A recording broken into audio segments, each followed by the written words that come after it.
चला पोहे खाऊ. अरे लागलंय मला. पोहे धुतो का प्लीज? अरे हा तुझ्या एवढ्याच लागल्याचं काय नाटक आहे? बँडेड ओलं होईल प्लीज. एवढंच लागलंय बरं का, अगदी एवढंच. बँडेज लावून घेतलंय सकाळी सकाळी. भिजवा पोहे. लागलंय मला. मग चिरतो का कांदा प्लीज? एवढंच तर लागलंय ग. चिरतोय, चिरणा प्लीज.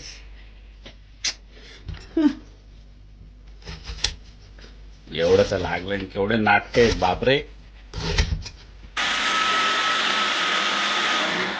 पुष्कर दुखतोय रे, व्हॅक्युम कर ना प्लीज. खायला हिला कुठून चहा करायला लावला. एवढंच लागलंय, एवढं चाटाकभर चहा करताना त्या आलं किसताना काहीतरी चालू होणार आहे.